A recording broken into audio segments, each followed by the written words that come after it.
ಬುದ್ಧಿರ್ಬಲಂ ಯಶೋಧೈರ್ಯಂ ನಿರ್ಭಯತ್ವಂ ರೋಗತಾಂ ಅಜಾಢ್ಯಂ ವಾಕ್ಪಟತ್ವಚ್ಚ ಹನುಮಸ್ಮರಣಾಭ್ಯತು. ಹನುಮಂತನ ಸ್ಮರಣೆ ಮಾಡ್ತಾ ಎಲ್ಲ ವೀಕ್ಷಕರಿಗೂ ಸುಸ್ವಾಗತ. ನಾನು ನಿಮ್ಮ ಶ್ರೀನಿವಾಸ್ ಗುರೂಜಿ. ಮಂತ್ರ ಥೆರಪಿ, ಮಂತ್ರದಿಂದ ಇಡೀ ದೇಹಕ್ಕೆ ಆರೋಗ್ಯ, ಸ್ಫೂರ್ತಿ, ಉಲ್ಲಾಸ ಎಲ್ಲವನ್ನು ಕೊಡ್ತಕ್ಕಂಥ ಏಕೈಕ ಶಕ್ತಿ ಇರ್ತಕ್ಕಂಥದ್ದು ಮಂತ್ರಕ್ಕೆ ಮಾತ್ರ. ಮಂತ್ರ ಯಾರ ಸೊತ್ತು ಅಲ್ಲ. ಎಲ್ಲರೂ ಏನಂತಂದರೆ ಮಂತ್ರ ಅಂದಿದ ತಕ್ಷಣ ಇದು ಬ್ರಾಹ್ಮಣರ ಸೊತ್ತ ಅನ್ಕೋತಿದೆ. ಖಂಡಿತ ಅಲ್ಲ. ಯಾರು ಸಾತ್ವಿಕರು ಇರ್ತಾರೋ ಅವರ ಸೊತ್ತು. ಯಾರಿಗೆ ಸಾತ್ವಿಕತೆ ಇದೆಯೋ ಅದು ಬ್ರಾಹ್ಮಣತ್ವ ಇರ್ತಕ್ಕಂತಹ ಮಹಾಜನ ಅಂತ ಹೇಳ್ಬೋದು. ಬ್ರಾಹ್ಮಣ, ವೈಶ್ಯ, ಶೂದ್ರ ಎಲ್ಲವೂ ನಾವು ಮಾಡ್ತಕ್ಕಂಥ ಕೆಲಸದಿಂದ ನಿರ್ಧಾರ ಮಾಡಿರ್ತಕ್ಕಂಥದ್ದು.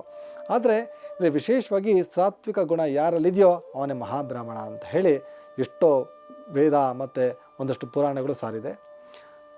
ವಿಶೇಷವಾಗಿ ವೀಕ್ಷಕರೇ, ಇವತ್ತು ಯಾರಿಗೆ ಮೂರ್ಛೆ ರೋಗ ಬರುತ್ತೋ ಅದಕ್ಕೆ ಮೂಲ ಒಂದು ಕಾರಣ ಅಂತಂದರೆ ಸೂರ್ಯನ ಅನುಗ್ರಹ ಇಲ್ಲ ಅಂತ ಹೇಳಿ. ಅಂಥ ಸೂರ್ಯನ ಅನುಗ್ರಹ ಇಲ್ಲ ಅಂತಂದರೆ ಮೂರ್ಛೆ ರೋಗನೂ ಬರುತ್ತಂತೆ. ಹಾಗಾಗಿ ಇವತ್ತಿನ ಮಂತ್ರ ಮೂರ್ಛೆ ರೋಗ ಸರಿ ಮಾಡಲಿಕ್ಕೋಸ್ಕರ, ಅಲರ್ಜಿಯಿಂದ ನಾವು ದೂರ ಹೋಗಲಿಕ್ಕೋಸ್ಕರ ವಿಶೇಷವಾದ ಮಂತ್ರವನ್ನು ನಾವು ಜಪ ಮಾಡೋಣ. ಜಪ ಮಾಡುವ ಕ್ರಮ ನಿತ್ಯ ನಾನು ಹೇಳ್ತಾ ಇದ್ದ ಹಾಗೆ ನಾವು ಬೆಳಗ್ಗೆ ಪ್ರಾತಃ ಕಾಲದಲ್ಲಿ ಎದ್ದು ಸೂರ್ಯೋದಯ ಮುಂಚೆ ಹೇಳ್ತಕ್ಕಂಥದ್ದು ಮರಿಬೇಡಿ. ಸೂರ್ಯೋದಯಕ್ಕೆ ಮುಂಚೆ ಯಾರು ಹೇಳ್ತಾನೋ ಅವರಿಗೆ ಯಾವುದೇ ಕಾರಣಕ್ಕೂ ಔಷಧಿ ಅಗತ್ಯ ಇಲ್ಲ ಅಂತ ಹೇಳ್ಬೋದು. ವಿಶೇಷವಾಗಿ ಒಂದಷ್ಟು ಸೂರ್ಯನ ಕಿರಣಗಳೇ ಔಷಧಿ ನಮಗೆ. ಬೆಳಗ್ಗೆ ಎದ್ದು ಒಂದಷ್ಟು ಬೆಳಗ್ಗೆ ಸೂರ್ಯೋದಯಕ್ಕೆ ಮುಂಚೆ, ಕನಿಷ್ಠ ಪಕ್ಷ ಅಂದರೆ 5 ಗಂಟೆ ಸಮಯಕ್ಕೆ ಮುಂಚೆ ಹೇಳುವಂಥದ್ದು. ಎದ್ದ ನಂತರದಲ್ಲಿ ವಿಶೇಷವಾಗಿ ಸೂರ್ಯನ ಅನುಗ್ರಹಕ್ಕಾಗಿ ಪೂರ್ವ ಅಥವಾ ಉತ್ತರ ಭಾಗದಲ್ಲಿ ನಾವು ಮುಖ ಮಾಡಿ ಕೂತ್ಕೊಳ್ಳುವಂಥದ್ದು. ಕೆಳಭಾಗದಲ್ಲಿ ದರ್ಭಾಸವನ್ನು ಹಾಕೊಳ್ಳೋದು, ದರ್ಭೆಯ ಆಸನವನ್ನು ಹಾಕ್ಕೊಂಡು, ಇಲ್ಲಾಂದರೆ ಮುಡಿಯಾಗಿರ್ತಕ್ಕಂತಹ ಯಾವುದಾದ್ರೂ ಚಾಪೆಯನ್ನು, ಅಥವಾ ವಿಶೇಷವಾಗಿ ನಿಮ್ಮಲ್ಲಿದ್ದರೆ ಆಸನ. ಅಂದರೆ ಯಾವುದೇ ಕಾರ್ಯ ಮಾಡಬೇಕಾದ್ರೆ ನೇರ ನೆಲದ ಮೇಲೆ ಕೂರಬಾರ್ದು ಅಂತ ಶಾಸ್ತ್ರ ಹೇಳುತ್ತೆ. ಸೊ ಹಾಗಾಗಿ ಕೆಳಭಾಗದಲ್ಲಿ ವಿಶೇಷವಾಗಿ ಮಣಿಯನ್ನು ಹಾಕ್ಕೊಂಡು ಅದರ ಮೇಲೆ ಪೂರ್ವ ಅಥವಾ ಉತ್ತರ ಅಭಿಮುಖವಾಗಿ ಕೂತ್ಕೊಳ್ಳುವಂಥದ್ದು. ಪೂರ್ವಕ್ಕೆ ಅಭಿಮುಖವಾಗಿ ಕೂತ್ಕೊಳ್ಳಿ ಅಥವಾ ಉತ್ತರಾಭಿಮುಖವಾಗಿ ಕೂತ್ಕೋಬೋದು. ಕೂತ್ಕೊಂಡು ವಿಶೇಷವಾಗಿ ಒಂದು ಈಶ್ವರನ ಪ್ರಾರ್ಥನೆ ಮಾಡ್ಕೊಳ್ಳೋಂಥ. ಮೊದಲಿಗೆ ಗಣಪತಿ ಪ್ರಾರ್ಥನೆ, ಮಹಾಸಂಕಲ್ಪ. ಸಂಕಲ್ಪದಲ್ಲಿ ಭಗವಂತ ನನಗಿರ್ತಕ್ಕಂತಹ ಈ ಅನಾರೋಗ್ಯಗಳೇನಿದೆ ಎಲ್ಲವನ್ನು ದೂರ ಮಾಡು ಅಂತ ಹೇಳಿ ಭಗವಂತನಿಗೆ ಒಂದಷ್ಟು ಕುಸುಮ ಅಕ್ಷತೆಗಳನ್ನು ಕೈಯಲ್ಲಿ ಇಟ್ಕೊಂಡು ತಿಥಿವಾರ ನಕ್ಷತ್ರ ಯೋಗಕರಣಗಳನ್ನು ಸ್ಮರಣೆ ಮಾಡ್ತಾ ನಾವು ಮಾಡ್ತಕ್ಕಂಥ ಈ ಜಪ ವಿಶೇಷವಾದ ಆರೋಗ್ಯವನ್ನು ಕಲ್ಪಿಸ್ಕೊಳ್ಳಿ ಅಂತ ಹೇಳಿ ಪ್ರಾರ್ಥನೆ ಮಾಡಿಕೊಂಡು ಭಗವಂತನ ಸ್ಮರಣೆ ಮಾಡ್ತಾ ಅದನ್ನು ಒಂದಷ್ಟು ಭಗವಂತನ ಸಾನ್ನಿಧ್ಯದಲ್ಲಿ ಬಿಡುವಂಥದ್ದು. ಬಿಟ್ಟು ಪೂರ್ವಾಭಿಮುಖವಾಗಿ ಉತ್ತರ ಉಪ ಅಭಿಮುಖವಾಗಿ ಕೂತ್ಕೊಂಡು ಅವನ ಈಶ್ವರನ ಅಂಶವಾಗಿರ್ತಕ್ಕಂತಹ ಅಥವಾ ಸೂರ್ಯನನ್ನು ಇನ್ನೊಂದು ಮುಖದಲ್ಲಿ ನಾವು ಅಗ್ನಿ ತತ್ವದಲ್ಲಿ ನೋಡಿದಾಗ ಈಶ್ವರ ಅಂತ ಹೇಳ್ತೀವಿ. ಈಶ್ವರನ ಮಂತ್ರವನ್ನು ಹೇಳುವಂಥದ್ದು. ವಿಶೇಷವಾಗಿ ಚೆನ್ನಾಗಿ ನೆನ್ಪಿಟ್ಕೊಳ್ಳಿ, ಮೂರ್ಛೆ ಇರ್ತಕ್ಕಂಥವ್ರಿಗೆ, ಮೂರ್ಛೆ ಹೋಗಿ ಆಗಾಗ ಬೀಳ್ತಕ್ಕಂತಹ ರೋಗ ಬಹಳ ಶೋಕನೀಯವಾಗಿರ್ತಕ್ಕಂಥದ್ದು ಅದೊಂದು ರೋಗ. ಸೊ ಹಾಗಾಗಿ ಇದೆಲ್ಲವೂ ಪೂರ್ವದ ಕರ್ಮ ಅಂತ ಹೇಳ್ತೀವಿ. ಪೂರ್ವ ಜನ್ಮಂ ಕೃತಂ ಪಾಪಂ ವ್ಯಾಧಿ ರೂಪೇಣ ಪೀಡಿತ ಅಂಥೇಳಿ ಎಲ್ಲವೂ ಪೂರ್ವದಲ್ಲಿ ಮಾಡ್ತಕ್ಕಂಥ ಕರ್ಮಕ್ಕೆ ತಕ್ಕ ಹಾಗೆ ನಮಗೆ ರೋಗ ರುಜಿನಗಳು ಬರುತ್ತಂತೆ. ಆದರೆ ಈ ಮೂರ್ಛೆ ರೋಗ ವಿಶೇಷವಾಗಿ ನಮ್ಮನ್ನು ಸಮಾಜದಲ್ಲಿ ತಲೆ ತಗ್ಸುವಂಥದ್ದು, ಅವಮಾನ ಮಾಡ್ತಕ್ಕಂಥ ಆಗ್ಬಿಡುತ್ತಂತೆ. ಯಾವ ಸಮಯದಲ್ಲಿ ನಮಗೆ ಮೂರ್ಛೆ ರೋಗ ಬರುತ್ತೋ ಗೊತ್ತಾಗಲ್ಲಂತೆ. ಸೊ ಅಂತಹ ವಿಶೇಷವಾಗಿರ್ತಕ್ಕಂಥ ಅನಿಷ್ಟವಾಗಿರ್ತಕ್ಕಂಥ ರೋಗಕ್ಕೆ ಈಶ್ವರನ ಅನುಗ್ರಹ ಬೇಕಂತೆ. ಈಶ್ವರ ಅನುಗ್ರಹದಿಂದ ಆ ಮಂತ್ರದಿಂದ ನಮಗೆ ವಿಶೇಷವಾದ ಫಲ ಸಿಗುತ್ತಂತೆ.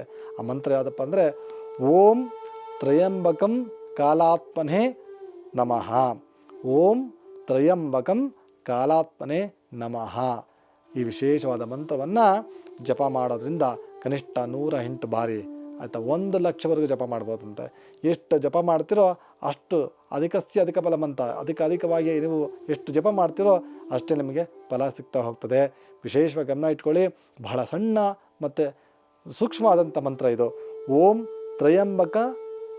ಓಂ ತ್ರಯಂಬಕ ಕಾಲಾತ್ಮನೇ ನಮಃ. ಓಂ ತ್ರಯಂಬಕ ಕಾಲಾತ್ಮನೇ ನಮಃ.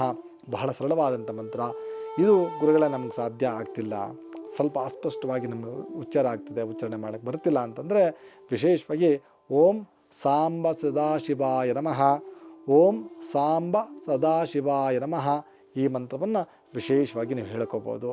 ಓಂ ಸಾಂಬ ಸದಾಶಿವಾಯ ನಮಃ ಇದು ಸ್ಪಷ್ಟವಾಗಿ ಎಲ್ರಿಗೂ ಬರುವಂಥ ಮಂತ್ರ.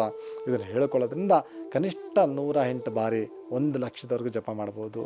ನಿಮಗೆ ಕಾರಣಾಂತರಗಳಿಂದ ಇದೆಲ್ಲವೂ ಮಾಡೋಕ್ಕಾಗೋದಿಲ್ಲ ಅಂತಂದರೆ ನೀವು ಧರಿಸ್ಕೋಬೇಕಾಗಿರ್ತಕ್ಕಂತಹ ವಸ್ತ್ರ ವಿಶೇಷವಾಗಿ ಒಂದಷ್ಟು ಕೆಂಪಿನ ಜೊತೆಗೆ ಹಸಿರು ವಸ್ತ್ರವನ್ನು, ಕೆಂಪು ಜೊತೆಗೆ ಹಸಿರು ವಸ್ತ್ರ ಮಿಶ್ರವಾಗಿರ್ತಕ್ಕಂಥ ವಸ್ತ್ರವನ್ನು ಧಾರಣೆ ಮಾಡ್ತಕ್ಕಂಥದ್ದು ನೀವು ಯಾಕಂದರೆ ನೀವು ಮಾಡ್ತಕ್ಕಂತಹ ಧಾರಣೆಯ ವಸ್ತ್ರ, ಧರಿಸ್ತಕ್ಕಂಥ ತಿಲಕ, ಇರ್ತಕ್ಕಂಥ ಒಂದು ವಾತಾವರಣ ಎಲ್ಲವೂ ಆ ಮಂತ್ರಕ್ಕೆ ವಿಶೇಷವಾದ ಆದ್ಯತೆ ಕೊಡುತ್ತಂತೆ. ಯಾಕಂದರೆ ಕತ್ತಲಲ್ಲಿ ಮಾತ್ರ ಲೈಟ್ ಹಾಕಿದ್ರೆ ಆ ಲೈಟಿಗೆ ಬೆಲೆ ಇರುತ್ತಂತೆ ಅಲ್ವಾ. ಸೊ ಆ ಬೆಳಕು ಕತ್ತಲಲ್ಲಿದ್ದರೆ ಮಾತ್ರ, ಬೆಳಕಲ್ಲೇ ಒಂದಷ್ಟು ಲೈಟ್ ಹಾಕಿದ್ರೆ ಆ ಬೆಳಕಿಗೆ ಶಕ್ತಿನೂ ಗೊತ್ತಾಗಲ್ಲ, ಬೆಳಕು ಎಷ್ಟು ಪ್ರಮಾಣದಲ್ಲಿ ಅಂತ ನಮ್ಗೆ ಅರ್ಥ ಆಗೋದಿಲ್ವಂತೆ. ಸೊ ಹಾಗಾಗಿ ಎಲ್ಲವೂ ಶುಭ್ರವಾಗಿರ್ತಕ್ಕಂಥ ವಸ್ತ್ರ ಮತ್ತು ದೇಹ ಮತ್ತು ಮಂತ್ರ ಎಲ್ಲವೂ ಒಟ್ಟಿಗೆ ಇದ್ದಾಗ ನಿಜವಾದ ಅದರ ಮಂತ್ರದ ಶಕ್ತಿ ಏನು ಅಂತ ಗೊತ್ತಾಗತ್ತಂತೆ ನಮಗೆ. ಸೊ ಹಾಗಾಗಿ ವಿಶೇಷವಾಗಿ ಒಂದಷ್ಟು ಹಸಿರು ಮತ್ತು ಕೆಂಪು ವಸ್ತ್ರವನ್ನು ಧಾರಣೆ ಮಾಡ್ತಕ್ಕಂಥದ್ದು, ಹಣೆಯಲ್ಲಿ ವಿಭೂತಿಯ ಜೊತೆಯಲ್ಲಿ ಒಂದಷ್ಟು ಕೆಂಪು ಅಥವಾ ಕೇಸರಿ ಬಣ್ಣದಲ್ಲಿರ್ತಕ್ಕಂಥ ಕುಂಕುಮವನ್ನು ಲೇಪನ ಮಾಡ್ಕೊಳ್ಳೋವಂಥದ್ದು, ವಿಭೂತಿಯ ಜೊತೆಯಲ್ಲಿ ಅಥವಾ ಒಂದಷ್ಟು ಕೆಂಪು ಅಥವಾ ಕೇಸರಿಯ ಒಂದಷ್ಟು ಹಣೆಯಲ್ಲಿ ಕುಂಕುಮವನ್ನು ಲೇಪನ ಮಾಡ್ಕೊಳ್ಳೋವಂಥದ್ದು. ಹಾಗೆ ಪೂರ್ವ ಅಭಿಮುಖವಾಗಿ ನೀವು ಕೂತ್ಕೊಂಡಿರ್ತಕ್ಕಂಥದ್ದು, ಆಫೀಸ್ ಆಗಿರ್ಬೋದು, ಮನೆ ಆಗಿರ್ಬೋದು, ಅಥವಾ ನಡೆಸ್ತಕ್ಕಂಥ ಕಾರ್ ಆಗಿರ್ಬೋದು, ಪೂರ್ವಕ್ಕೆ ಅಭಿಮುಖವಾಗಿ ಎಲ್ಲ ಹೋಗ್ತಿರ್ತೀರೋ ಆ ಸಮಯದಲ್ಲಿ ಈ ಮಂತ್ರವನ್ನು ವಿಶೇಷವಾಗಿ ಹೇಳ್ಕೊಳ್ತಾ ಹೋಗುವಂಥದ್ದು. ಹೇಳೋದ್ರಿಂದ ನಿಮಗೆ ಅತಿ ಶೀಘ್ರದಲ್ಲಿ ನಿಮ್ಗೆ ಗೊತ್ತಾಗತ್ತೆ, ಆ ಮೂರ್ಛೆ ಅಂತಕ್ಕಂತಹ ಶಬ್ದವನ್ನೇ ಮರೆತು ಹೋಗ್ತಿರಂತೆ. ಅಂತಹ ಅದ್ಭುತವಾದ ಅನುಭವ ನಿಮಗಾಗತ್ತೆ ವೀಕ್ಷಕರೇ. ಇದುವರೆಗೂ ಮೂರ್ಛೆ ರೋಗ, ವಿಶೇಷವಾದಂಥ ಸೂರ್ಯನ ಅನುಗ್ರಹಕ್ಕಾಗಿ ಒಂದಷ್ಟು ಮಂತ್ರವನ್ನು ತಿಳ್ಕೊಂಡ್ರೆ, ಇದೇ ರೀತಿ ಮುಂದಿನ ಸಂಚಿಕೆಯಲ್ಲಿ ಸೂರ್ಯನ ಅನುಗ್ರಹದಿಂದ ನಮಗೆ ಯಾವ್ಯಾವ ರೋಗಗಳಿಗೆ ನಿವಾರಣೆ ಆಗ್ತಕ್ಕಂಥ ಮಂತ್ರ ಮತ್ತು ಅವನ ಅನುಗ್ರಹದಿಂದ ನಮಗೆ ವಿಶೇಷವಾದಂಥ ಶಕ್ತಿ ಹೇಗೆ ಬರುತ್ತೆ ತಿಳ್ಕೊಳ್ಳೋಣ. ಜೈ ಶ್ರೀಮನ್ನಾರಾಯಣ.